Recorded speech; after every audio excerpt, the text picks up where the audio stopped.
Good old JR, Jim Ross, joining us now. JR, great to talk to you, sir. You feeling better these days? Yeah, I'm feeling better, Coach. It's good to hear your voice. I had my major doctor's appointment today, and I got good news. So, as I said on social media a time or two, I'm cancer-free, but the colon afflictions still have some effect. But I'm doing better. I'm talking to you, and like I said, my doctor's appointment was very good. I'm 73 years old, and my comrades are dropping like flies, it seems like. But I knew he was no doubt about it.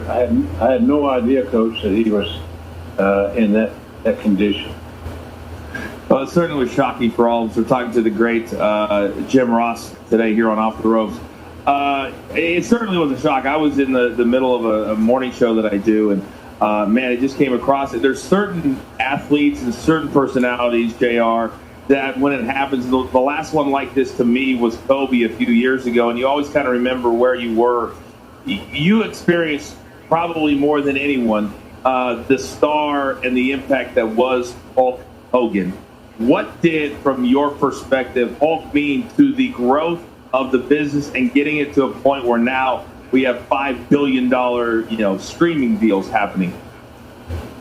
I think, Coach, that what he brought to the table and he demonstrated to his fellow performers is that if you have charisma and you keep yourself in decent condition, not necessarily bodybuilder condition, but if you have charisma, you have a fighting chance to become a star. And that's the same for the movies, the same for music, whatever. Charisma is his bottom line. And he had trainloads of charisma. He really did. Was he the greatest wrestler? That's arguable. But what makes a great wrestler is it might just be the simple fact of how much money have you drawn, and I haven't seen anything quite like it since. A lot of the business, JR, we're talking to Jim Ross, over the years until recently was the house show business and driving attendance. What was his impact on, from a business perspective, a ticket perspective, back in those early days when once WrestleMania 1 hit and it became this national phenomenon? Where did he fall as far as business was concerned? Well, I'll say this. I remember talking to talents many times who got their booking sheets for the week. The first thing they looked for was not their name, but Hogan's name, because they were hopeful that they would be on the card that Hogan was headlining, because it was, I don't want to say it was a lead pipe cinch, but it was the next thing to it if it wasn't. He was on your card, or you're on his card more specifically. He had a chance to make a bigger payday than normal. I'll guarantee you'd make a bigger payday on the Hogan card than anybody else in the roster. Amazing. There's an old saying, JR, that a great baby face needs a great heel, and a great heel needs a great baby face. Well, at different points of his career, how impactful, because you were in the middle of it then, how impactful was that move, and what did that mean, the choices he made in the mid to late 90s? It was a great booking maneuver. It was smart planning. It provided the fans something new. Was someone that had great name identity. He was instrumental in the success of the NWO, consequently the success of WCW at that point in time. It's just hard to explain. Someone asked me earlier today my thoughts, and I said it's like hockey losing Gretzky. It's like baseball losing back in the day the late great Babe Ruth. He was just unreplaceable, and I don't know what, he worked awful hard for 71 years old. I'm 73. I'm still working for AEW, but I don't have the pressure on me that I had when you and I worked together. Not because of you, but because of my job description. When you got to manage a roster of 100-something wrestlers, that can be taxing. But he was just, he's irreplaceable. People will talk about Hulk Hogan forever. He will never go out of public consciousness because of the impact that he made for so long. And he was just he's going to be missed. He really, and that's an understatement.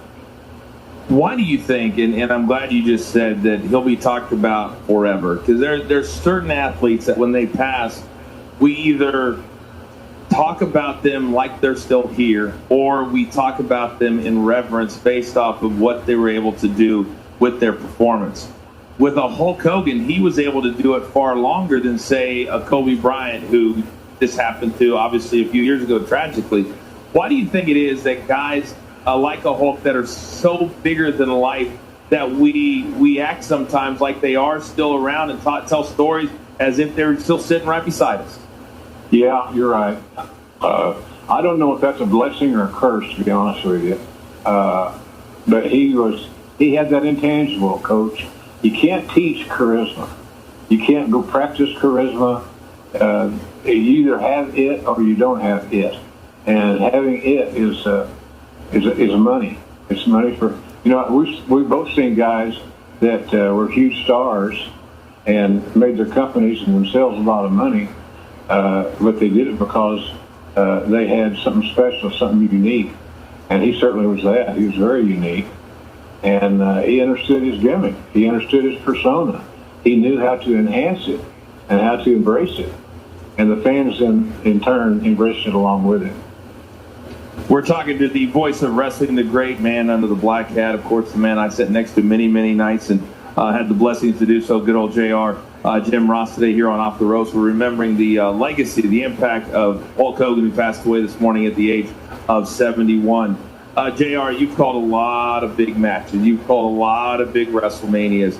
And one of the things you always taught me as one of the most important things when you're a really good wrestling announcer is knowing when to lay out, because of moments like what Hulk Hogan would deliver and letting it breathe. Calling a Hulk Hogan event or match or night, what was that like, and how would you mentally prepare for that? Well, it's going to be loud, and he's going to do his standard pair of moves. He had a routine, so to speak, that he utilized, including his leg drop and his body English and things of that nature. He perfected something very simple. He did the same basic moveset time and time again. I remember when Lawler and I called WrestleMania, I don't remember, maybe 18 in Toronto, when he and Rock stole the show, and that was just amazing. That performance was amazing. Play off the crowd. The crowd's buying it, and they're loud. You can't compete against that. So it's a matter of being disciplined and not trying to get yourself over, but get the match over. That's always been my philosophy. And the talents contribute to that, obviously, with their performance. And are they selling what the audience is buying?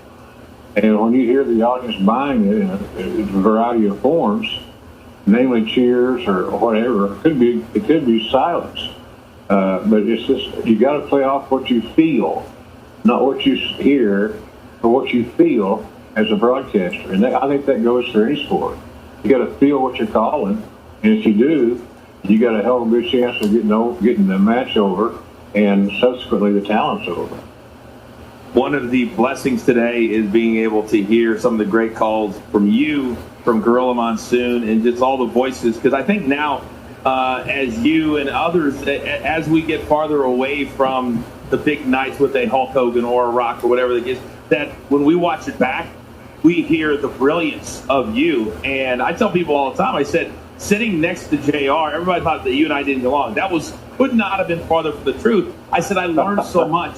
And I know you laugh. We've always laughed at that. But it's calling the biggest moments and understanding that this is going to be the soundtrack. And you bring up WrestleMania 18. And I was just such a small part of that, doing our skit where I was like, the prayers, the vitamins, and all of that. But that's one of the few JR matches that I walked out onto the floor to watch, because I wanted to feel it and I wanted to see what the crowd was like. And you said they did less. If people go back and watch that, they stood there for 6 to 10 minutes, and we thought they were talking trash. And you were telling, the story is being told And basically they were flip-flopping roles because the crowd was not reacting the way they thought it was. When you watch that back of two of the top 3 or 4 superstars of all time, what do you remember the most about that night in particular and the week leading up to that mega event? Well, I can tell you that Lawler and I called an audible in that match.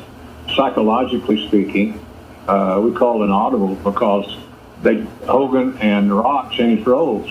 Rock became a villain, in essence, a heel, and Hogan, who had gone into that match as a heel, seamlessly, flawlessly, became that beloved babyface. And as a result, even though Hogan wasn't healthy, he did the best he could based on his physical condition. His back's always been problematic. We just had to call an audible, and you always wonder, in hindsight, did we call it too early? Did we call it too late? Or were we spot on, or what? I always like to think that we did a good job of our commentary and our voices and our tone and inflection changed the feel for that match. And it was only because that's what we felt. And we're fans. Lawler and I were just two old fans, two old Southern boys that love wrestling and went farther in it than we ever dreamed. I'm doing a lot of appearances nowadays. About the only thing I'm doing with, but Jerry and I are doing some appearances coming up, and I love those opportunities because I get to watch him wriggle his way out of buying lunch and things like that. He's like a brother to me, and that's part of the attraction that we in the business, like yourself, have with talents. You meet people, they impress you for whatever reason. They made an impression on you that's a positive one, and that's kind of where I am on that deal. There's so much feel, and if you watch Hogan's matches, he had an exquisite feel for pro wrestling. He knew his role, as Rock would say, know your role, brother, and Hogan certainly always knew his role. We're talking to the great JR, good old Jim Ross, and you talk about the feel, and I've said on many occasions, I said, JR's not a great announcer. JR is a phenomenal storyteller, because that's the difference between wrestling and maybe just calling an NFL game or a Major League Baseball game. And I know you were great that night because a lot of the story that comes out of that night was, and you remember this, Jericho and Triple H decided to go last because they said the World Heavyweight Championship is the biggest thing in wrestling. And I think there are fans, and you were there ringside, that would say that if you have 2 megastars without anything on the line, that should have been the main event that particular night. And you were a major part of that storyline, and that's what I remember being there. Yeah, it was that was a tough decision for the world title and 2 big stars like Hunter and Jericho. They were closing the show, as you alluded to. But what are you going to do? I asked that question earlier in that day, what's closing the show? And I got a skeptical answer from some big shots that said, well, we're going to close it with the title. And that was their foundation for making that decision, is that the world title was at stake. And that was considered bigger than Hogan and Rock. And I didn't agree with that because, you always got to look out for the talent. And to me, as the head of talent, you want to keep everybody happy if you can. You stand near impossible because it's like you're dealing with rich teenagers. That's right. That's right. They got their egos and get their feelings hurt and so forth. Well, so-and-so got 10 minutes and we only got 8. You got to be kidding me. But that's, I knew it was going to be challenging. But here's the thing I did not know, and I want to sound like a know-it-all. I didn't know it was going to be that good. And I didn't know and I sure as hell didn't know how the audience was going to react to that particular presentation. So, but at the end of the day, it worked out fine. I think if you look back in time at WrestleMania, you could say you can make an argument for saying, well, the world title was almost ignored and forgotten.